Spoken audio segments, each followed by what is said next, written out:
السلام علیکم۔ آبادی کے اعتبار سے پاکستان براعظم ایشیا کا تیسرا بڑا ملک ہے۔ وطن عزیز پاکستان کا وسیع و عریض جغرافیہ پہاڑ، صحرا، دریا اور سمندر پر مشتمل ہے، جو اپنی زرخیز زمین کے سبب آمدنی کا زیادہ تر انحصار زرعی اجناس کی برآمدات سے حاصل کرتا ہے۔ پاکستان کے چاول، کپاس، گندم اور آم پوری دنیا میں خاصے مشہور ہیں۔ مغل دور حکومت کی معاشی ترقی نے اس خطے کو پوری دنیا میں سونے کی چڑیا کے نام سے مشہور کیا۔ پوری دنیا سے لوگ یہاں تجارت اور تعلیم، فنون لطیفہ، ادب، دستکاری وغیرہ سیکھنے کی غرض سے یہاں آتے تھے اور یہی اپنا بسیرا ڈال دیتے تھے۔ یہاں کی حکومتی مشینری نے اس ملک کے تمام تر وسائل کو عوام پر خرچ کرنے کے مختلف طریقے، پالیسیاں اور پروگرامز ترتیب دیے تھے اور یہی وجہ اس خطے کی ترقی کا باعث بنتی رہی۔ 1947 کے بعد سے اس ملک میں کبھی جمہوریت آئی تو کبھی آمریت، مگر بدقسمتی سے ان 76 سالوں میں کسی حکومتی مشینری نے اس بے چاری عوام کا درد سمجھا، نہ ان کو معاشی خوشحالی دی اور نہ سماجی امن دیا۔ وطن عزیز میں وسائل تو بے انتہا ہیں، مگر ان پر قابض ایک خاص طبقہ ہی چلا آ رہا ہے۔ عوام کی مثال تو ہاتھ میں کشکول لیے بھکاری کی مانند ہے۔ دنیا کے ترقی یافتہ ممالک میں قومی آمدنی کا بیشتر حصہ عوامی فلاح و بہبود پر لگایا جاتا ہے۔ تیسری دنیا کے ممالک میں عوام کے حقوق دینا تو دور کی بات، ان پر ٹیکسز کا بوجھ اتنا لاد دیا جاتا ہے کہ وہ اپنے مسائل میں ہی الجھے زندگی گزار دیتے ہیں۔ فرسودہ معاشی اور سیاسی نظام کے اثرات جہاں انسانوں کے لیے تنگی، بھوک اور افلاس کا باعث بنتے ہیں، وہیں انسانوں کی روحانی اور نفسیاتی اور جسمانی بیماریوں بربادی کا باعث بھی بنتے ہیں۔ ایسے میں وطن عزیز کے انسانی زندگی کے ایک شعبہ صحت کا ہی جائزہ لیں تو صحت کے اداروں میں مرض کی تشخیص درست بنیادوں پر کرنے کا عمل انتہائی پیچیدہ ہے۔ کسی مریض کو سرکاری یا نجی ہسپتال لے جایا جائے تو پہلے مرحلے میں میڈیکل ٹیسٹ لیے جاتے ہیں، جس کے لیے عموماً مریض کو کسی دوسری جگہ پر قائم لیبارٹری بھیجا جاتا ہے۔ ان میں سے بعض ٹیسٹوں پر علاج سے بھی زیادہ خرچ آ جاتا ہے۔ مرض کی تشخیص کے بعد علاج کے لیے مریض کو متعلقہ شعبے میں منتقل کیا جاتا ہے، جہاں اس کا علاج شروع ہوتا ہے۔ اگر کوئی ایسا مریض ہے جو مختلف امراض کا شکار ہے، پھر تو اسے مختلف ہسپتالوں میں لے کر بھی گھومنا پڑ سکتا ہے۔ مریض کے ساتھ وابستہ عزیز و اقارب بھی اتنے ہی کرب سے گزرتے ہیں جتنا کہ مریض۔ یہاں ایسی کوئی حکمت عملی نہیں کہ امراض میں بے تحاشا اضافے کی وجہ کو جانا جائے۔ مہنگائی کے اس دور میں گھر کا ایک فرد یعنی مریض پیشہ ورانہ امور سر انجام دینے سے قاصر ہے۔ اگر وہ شادی شدہ ہے تو اس کی بیوی و بچوں کا خرچ بھی اس کے ذمہ ہے۔ اس مرض کے سبب آمدنی کا سلسلہ بھی ختم ہو گیا اور خرچ بھی بڑھ گیا، یعنی علاج کے خرچ کے ساتھ اس کے بیوی بچوں کا خرچ اس کی جمع پونجی کا خاتمہ کر دیتا ہے۔ ایسا مریض اپنے پورے خاندان پر مالی بوجھ سے کم نہیں ہوتا۔ علاج کی جدید سہولیات تو دور کی بات، یہاں سستی ادویات اور تشخیص بھی ممکن نہیں۔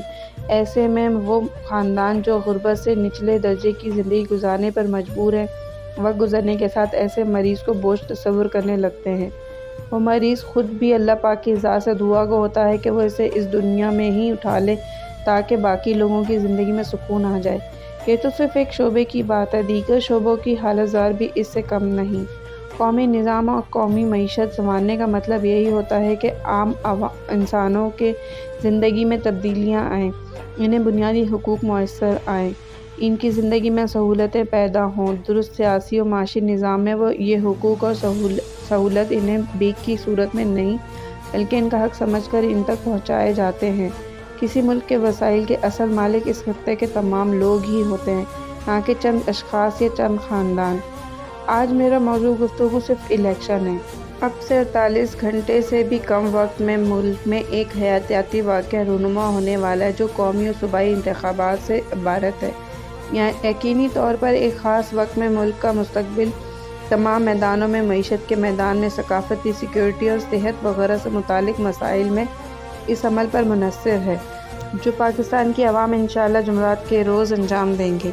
یعنی آپ اپنی موجودگی کے ذریعے، اپنے ووٹ کے ذریعے در حقیقت تمام اہم مسائل میں ملک کے مستقبل کو طے کریں گے۔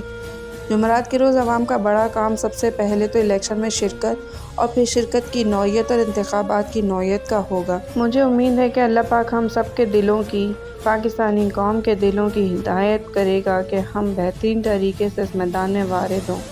اسلامی جمہوری نظام میں عوام کی موجودگی صرف ایک سیاسی مسئلہ نہیں ہے بلکہ ایک مستحکم اصول اور ایک ٹھوس فکری دستاویز پر استوار ہے۔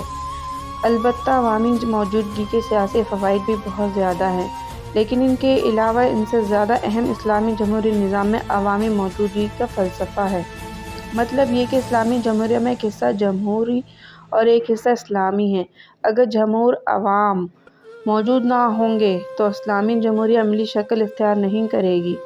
الیکشن میں سیاسی افکار کی بحث نہیں ہے، سبھی کو ووٹ دینا چاہیے، سبھی کو شرکت کرنی چاہیے، کیونکہ ملک کے سماجی نظام کو اس موجودگی کی ضرورت ہے اور یہ موجودگی بہت مؤثر ہے۔ ایک مرتبہ پھر انتخابات کا موسم ووٹروں کے دروازے پر دستک دیا چاہتا ہے۔